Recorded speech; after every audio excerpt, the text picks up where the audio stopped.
नमस्कार, न्यूज 24 देख रहे हैं आप और आपके साथ मैं हूं सऊद मोहम्मद खालिद। आज का राज में आपका स्वागत है। आज का राज में बात एक ऐसे खूनी गांव की जिसके बारे में दावा यह है कि इसका इतिहास हजारों साल पुराना है। एक गांव जहां शक्तिशाली और अजय पांडवों की सबसे बड़ी हार हुई थी। एक गांव जहां दुनिया के सर्वश्रेष्ठ योद्धा के शरीर का रक्त गिरा था और एक ऐसा गांव जहां पांडवों के खून से लाल हो गई थी जमीन। आज के राज में हम आपको दिखाने जा रहे हैं पांडवों का उसी खूनी पत्थरों का राज।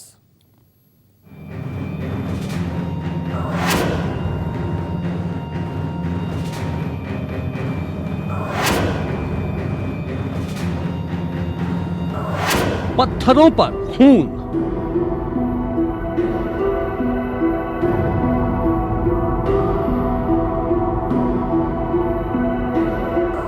पानी पर खून,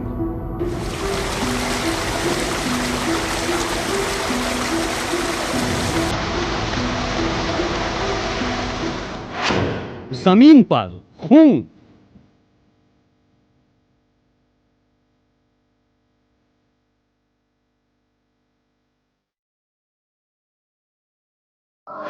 दीवार पर खून,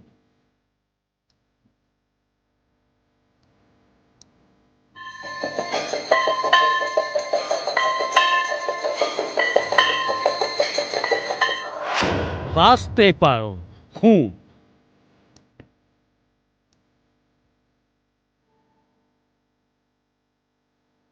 खून, खून और खून।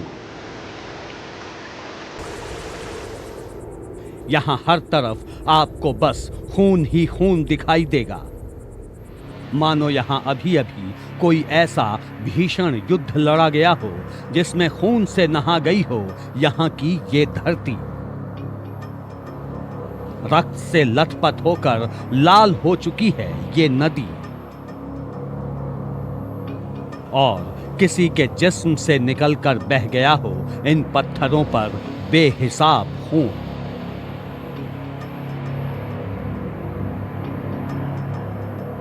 इस गांव में खून के इतने निशान मौजूद हैं कि इसका नाम ही पड़ चुका है खूनी गांव।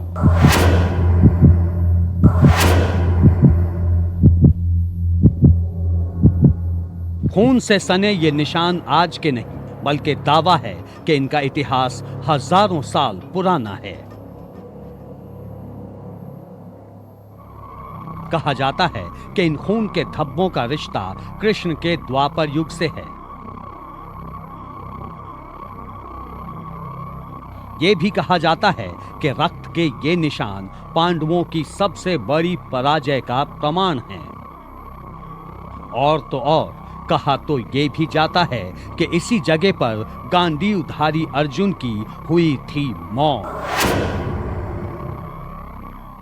यहाँ पे फौज जो है जितने बद्ध हुए हैं, फौज जो लड़ाई में जितने के युद्ध में जो भी संहार यहाँ हुई थी उनके ये रहते हैं।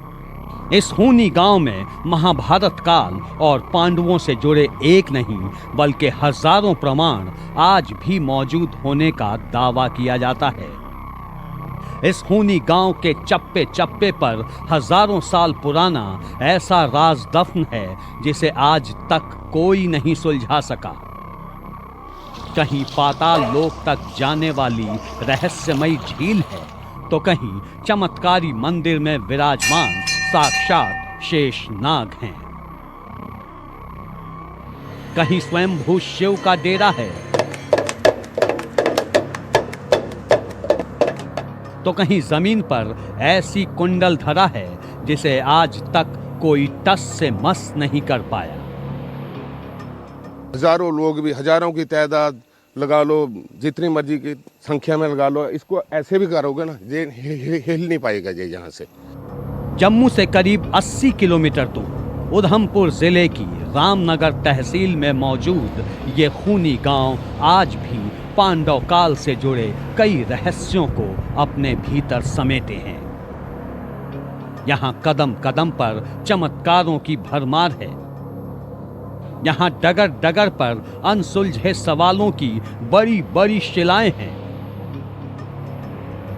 और यहाँ की जमीन की हर इंच में दफन है बेहद गहरे राज। आज हम इतिहास के उसी राज से पर्दा उठाने निकले हैं। हम आपको बताएंगे नदी में खून से सने पत्थरों का राज क्या है। साथ ही हम आपको बताएंगे कि आखिर इस गांव में ये निशान आए कैसे। खूनी गांव से जुड़ी इतिहास के पन्नों में दर्ज कहानी क्या है। क्या पांडवों ने सच में यहां कोई युद्ध लड़ा था? अगर हां, तो उसका प्रमाण आज तक क्यों नहीं मिटा? आज के राज में हम द्वापर युग से चले आ रहे ऐसे तमाम राज से पर्दा उठाएंगे और आपको बताएंगे पांडवों के खूनी गांव का एक एक सच। एक ऐसा गांव जिस गांव का नाम है खून। कहा जाता है कि इस गांव में आज भी सदियों पुराने खून के वो निशान हैं जो साफ तौर पर देखे जा सकते हैं। तो आप भी हमारे साथ चलने के लिए तैयार हो जाइए इस खूनी गांव के उस सफर पर जहां आज सुलझने वाला है पांडव काल से जुड़े इतिहास की बहुत बड़ी गुत्थी। आप देखते रहिए पांडवों का खूनी गांव। तो क्यों उधमपुर के उस गांव को कहा जाता है खूनी गांव? वहां मौजूद पत्थरों को आखिर क्यों कहा जाता है खूनी पत्थर? और क्या वाकई उस गांव का महाभारत काल के पांडवों के साथ कोई रिश्ता है? इन तमाम सवालों के जवाब उसी गांव में तलाशने की कोशिश कर रहे हैं जहां आज भी दफन है द्वापर युग से जुड़े सैकड़ों रहस्य। तो आइए देखते हैं पांडवों के उस खूनी गांव का राज क्या है।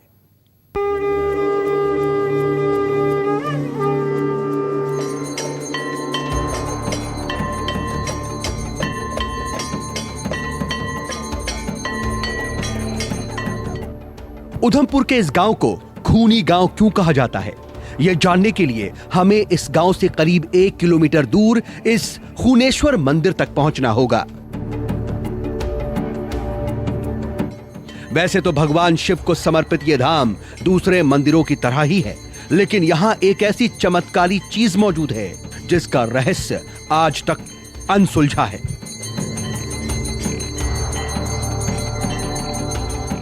इस रहस्य को देखने के लिए हमने इस मंदिर के नजदीक ही बहने वाली इस नदी के बीचों बीच पहुंचने का फैसला किया।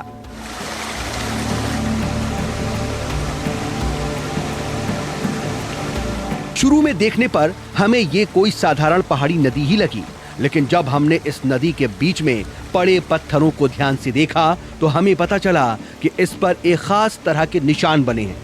लाल रंग से मिलते जुलते ये निशान यहाँ के लगभग हर पत्थर पर मौजूद दिखाई देते हैं। पुरानी कथा के अनुसार ये कहा जाता है कि इसी नदी के ऊपर ही, यानी कि उस समय नदी नहीं थी लेकिन इसी जगह के ऊपर जो है पांडवों और बब्रुवाहन के बीच युद्ध हुआ था। बब्रुवाहन जो है अर्जुन का पिता था, उसने अपने पिता का वध कर दिया था इसी जगह पर। यहाँ कहा जाता है कि आज भी इन पत्थरों में खून के निशान साफ तौर पर देखे जा सकते हैं। अब हम देखेंगे पत्थरों को, क्या वाकई खून के निशान यहाँ दिखते हैं। लेकिन हैरानी होती है पत्थरों को देखकर कि पत्थर जो है बेहद लाल हैं, लेकिन यहाँ के लोगों के अनुसार और पुरानी कथाओं के अनुसार इन्हीं पत्थर जो है यहाँ पर खून के निशान हैं जो युद्ध हुआ था बब्रुवाहन और अर्जुन के बीच, उनकी सेना के बीच। और ये देखिए जिस तरफ हमारी नजर जा रही है तमाम पत्थर हमें जो हैं वो लाल दिख रहे हैं। हालांकि हैरानी हो रही है, क्या कोई पत्थर ऐसे भी हो सकते हैं जिनका रंग इस तरह से हो। ये देखिए, कहा जाता है जो छोटे छोटे यहाँ कहा जाता है ये धब्बे छोटे छोटे दिख रहे हैं, ये जो है खून के धब्बे हैं। चाहे ये पत्थर आकार में थोड़े बड़े हों या बेहद छोटे, चाहे ये नदी के इस तरफ हों या फिर दूसरी तरफ, लेकिन इन पत्थरों पर इस तरह के ये निशान हर जगह दिखाई देते हैं। जब इन पत्थरों पर पड़े इन अजीबोगरीब निशान का राज हमने मंदिर के पुजारी से जानने की कोशिश की तो सुनिए हमें क्या जवाब मिला। खून का ही है ये पांडव और बब्रुवाहन का युद्ध हुआ है, उसमें जो यहाँ पे फौज जो है जितने बद्ध हुए हैं, फौज जो लड़ाई में जितने के युद्ध में जो भी संहार यहाँ हुई थी उनके ये रहते हैं। हाँ, उनके खून होने के कारण ये पत्थर ही खून के हैं, और बड़े भी हैं छोटे भी हैं, इसमें खून के बड़े बड़े पत्थरे भी हैं। हाँ, तो इसको खूनी नाला बोलते हैं। मंदिर के पुजारी का दावा है कि इस नदी के पत्थरों पर पड़े ये निशान दरअसल पांडवों की उस पराजय का प्रमाण हैं जिन्हें यहां हुए युद्ध में बुरी तरह से मुंह की खानी पड़ी थी। कहा जाता है कि उस युद्ध में पांडवों और उनकी सेना का इतना खून बहा कि उनके खून से लाल हो गई यहां की पूरी धरती। उस युद्ध में इतना रक्तपात हुआ कि यहां की धरती पर मौजूद ये सारे पत्थर भी लाल हो गए और तब से ये पत्थर ऐसे ही हैं। अब आप सोच रहे होंगे कि भला पांडवों को किसी भी युद्ध में मात देने वाला वो युद्ध कौन सा था, तो इसका जवाब भी इनसे ही सुनिए। पांडव लोगों ने जब घोड़ा छोड़ा था ना अश्वमेधीय यज्ञ करने का, वो अश्वमेधीय यज्ञ का घोड़ा चारों दिशा से घूम के जब यहाँ पहुँचा तो अमारा चौकी, जब बबरू भान का यहाँ अमारा नाम का चौकी हुआ करता था, तो वो चौकी पे जब घोड़ा पहुँचा तो उस घोड़े को यहाँ पकड़ के उसने बांध दिया। जब घोड़े को बांध दिया तो पांडवों को पता लगा से हमारा घोड़ा रोका गया है फलना राज्य में, तो उस राज्य को अपना फौज पांडवों ने भेज दिया और पांडवों ने फौज भेज दिया। फौज आते गए, युद्ध यहाँ होता गया, काफ़ी समय तक युद्ध चलते गए। आखिरी में 5 पांडव भी आए तो उनने 4 भाइयों को बबरू भान ने मूर्छित कर दिया और अर्जुन का उसने वध कर दिया। द्वापर युग के सबसे शक्तिशाली योद्धा अर्जुन का वध करने वाले बिरबू वाहन के बारे में कहा जाता है कि जब तक इस खूनी गांव और इसके आसपास के इलाके में उसी का शासन हुआ करता था, उन कथाओं में बिरबू वाहन और पांडवों के बीच घनघोर युद्ध का भी जिक्र आता है। यहां के लोगों की माने तो यही वो जमीन है जहां वो भीषण युद्ध लड़ा गया था। सिर्फ ये खूनी पत्थर ही नहीं, जबकि यहाँ कई और चीजें भी मौजूद हैं जिसका रिश्ता पांडवों के साथ जुड़ता है, जैसे खूनेश्वर मंदिर में मौजूद पत्थर का ये विशाल टुकड़ा। इस पत्थर के बारे में यह दावा किया जाता है कि इसका रिश्ता महाभारत काल के महाबलशाली योद्धा भीम से है। महाभारत काल से ही जुड़ा एक और निशान हमें यहाँ पर बताया गया। ये देखिए, ये जो आप गोला आकार पत्थर देख रहे हैं, पुरानी कथाओं के अनुसार और यहाँ मौजूद पुजारी जी के अनुसार ये भीम के कान का कुंडल है, जो इस समय युद्ध के दौरान यहाँ गिरा था। यो युद्ध जो राजा था बबरू वाहन और पांडवों का भी जो युद्ध हुआ था, उसी युद्ध के दौरान भीम के कान का कुंडल यहाँ गिरा था। उस समय बताते हैं कि ये सोने का था, लेकिन अब ये जो है पत्थर का हो चुका है। ये देखिए, बेहद उसका देखने को मिल रहा है जो गोलाकार आकार है वाकई ही, क्योंकि पुरानी कथाओं में और जो यहाँ के स्थानीयों ने बताया कि ये देखिए जो आकार इसका है, वाकई इसका आकार जो है वो कान के कुंडल की तरह है। यानी कि यहाँ एक एक चीज जो है वो अपने आप में अलौकिक है। पत्थर का ये टुकड़ा भीम के कान का कुंडल है या नहीं, इसके बारे में तो कोई दावा नहीं किया जा सकता, लेकिन इतना जरूर कहा जा सकता है कि ये कोई सामान्य पत्थर बिल्कुल भी नहीं है। इसे देखकर ऐसा लगता है कि किसी ने बेहद बारीकी से इसे तराशा है। इसकी सबसे बड़ी खासियत यह है कि कई लोग एक साथ कोशिश करके अपनी पूरी ताकत लगाने के बाद भी इसे टस से मस तक नहीं कर पाते। कई बार इसे यहां से हिलाने की कोशिश की गई, लेकिन सभी को आखिरकार हार ही माननी पड़ी। ये जो भीम का ये जो यहाँ कुंडल पड़ा है ना, ये बताते हैं कि उस वक्त ये सोने का था। अब तो ये पत्थर का, चाहे इसको कोई हजारों लोग भी, हजारों की तादाद लगा लो, जितनी मर्जी की संख्या में लगा लो, इसको ऐसे भी करोगे ना, ये हिल नहीं पाएगा ये यहाँ से। ये एक प्राचीन जगह है, बहुत अच्छा स्थान है ये। महाभारत काल से जुड़े महाबलशाली भीम का ये चमत्कारी पत्थर और इस नदी में मौजूद ये सैकड़ों खूनी पत्थर मिलकर खूनी गांव के रहस्य को और भी गहरा बनाते हैं। लेकिन पांडवों से जुड़े इन रहस्यों का सिलसिला अभी थमा नहीं है। आगे हम आपको दिखाएंगे महाभारत काल की वो रहस्यमय झील जिसके बारे में दावा किया जाता है कि वो इस गांव को पाताल लोक से जोड़ती है।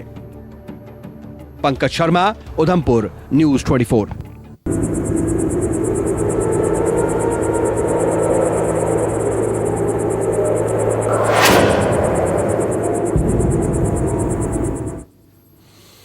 तो आज का राज में आज हम आपको बता रहे हैं पांडवों का खूनी पत्थर। उस खूनी गांव के बारे में अब तक हम आपको यह बता चुके हैं कि यहां राजा बिरबू वाहन के साथ पांडवों के युद्ध होने का दावा किया जाता है। यह भी कहा जाता है कि इस युद्ध में 4 पांडव मूर्छित हो गए थे, जबकि धनुर्धारी अर्जुन की मौत हो गई थी। ऐसा भी माना जाता है कि रिश्ते में अर्जुन का पुत्र होने की वजह से बिरबू वाहन को अर्जुन की मौत का इतना पश्चाताप हुआ कि उसने अपने पिता को दोबारा जिंदा करने का प्रण लिया। पांडव काल से जुड़ी इस कथा के भी यहाँ पुख्ता प्रमाण मिलते हैं।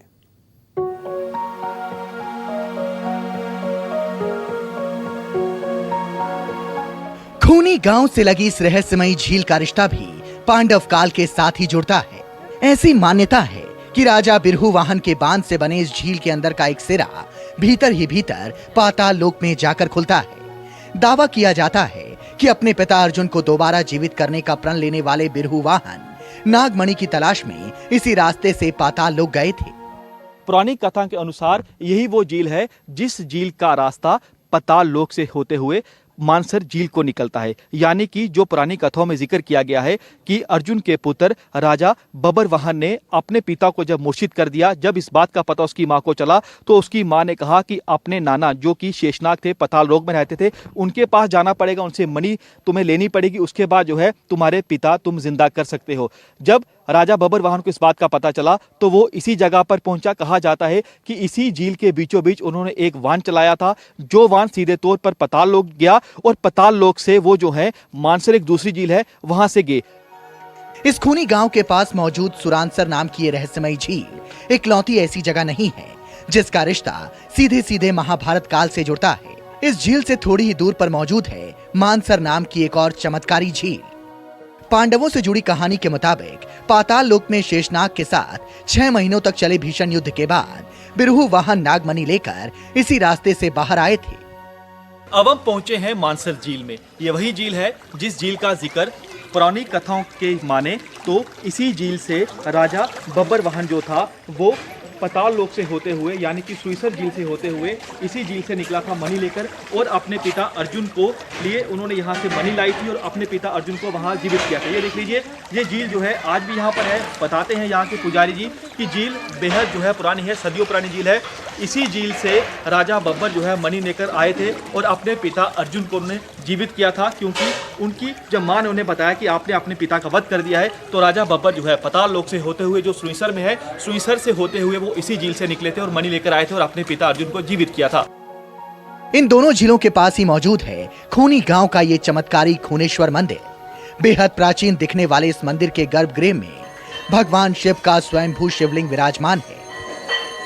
कहा जाता है कि जब राजा बिरहू वाहन की नागमणि से सभी पांडव स्वस्थ हो गए तो उसके बाद सभी भाइयों ने मिलकर इसी जगह पर भगवान शंकर की आराधना की थी। ऐसी मान्यता है कि पांडवों की आराधना से प्रसन्न होकर भगवान शिव ने यहाँ साक्षात प्रकट होकर उन्हें दर्शन दिए। खूनेश्वर शिव मंदिर में मौजूद ये शिवलिंग आप शंभू है, यानी कि पुरानी कथाओं के अनुसार ये शिवलिंग जो है अपने आप यहाँ प्रकट हुआ है। जब बब्रुवाहन और पांडवों के बीच युद्ध हुआ, उनकी सेना के बीच युद्ध हुआ, तब तमाम पांडव और उनकी सेना जो है वो मूर्छित हो गई थी। लेकिन जब बब्रुवाहन को इस बात का पता लगा कि उसने अपने पिता का वध कर दिया, उनकी सेना का वध किया है, उसने उन्हें दोबारा जो है वो जीवित किया। उसके बाद जो है पांडवों को प्यास लगी हुई थी, तभी पांचों पांडवों ने इसी जगह पर भगवान शिव की आराधना की। भगवान शिव जो है पुरानी कथा के अनुसार यहाँ प्रकट हुए और उन्होंने जो है यहाँ पर जल की धारा का प्रवाह किया। उसी जगह पर अब देखिए एक शिव मंदिर बना हुआ है जो कि प्राचीन है, अलौकिक है, अपने आप में देखने में अद्भुत है। खूनी गांव के राजा कहे जाने वाले बिरहू वाहन का एक रिश्ता पाताल लोक के राजा शेषनाग के साथ भी जुड़ता है। शायद यही वजह है कि यहाँ शेषनाग का भी एक मंदिर मौजूद है। इस मंदिर के भी महाभारत कालीन होने की मान्यता है और लोगों का ऐसा भरोसा है कि यहाँ विराजमान शेषनाग गांव की रक्षा करते हैं। इस मंदिर में हर समय श्रद्धालुओं की भारी भीड़ उमड़ती है। तब उसने कहा माता स्कूल नासिक से बचने के कोई उपाय बताओ मेरे को। जब उनने उपाय बताया था से तेरा नाना शेषनाग जो है वो पाताल लोक में रहते वहाँ जाए और अगर वो नागमणि लेके आ गया तो ये सारे जीवित हो जाएंगे।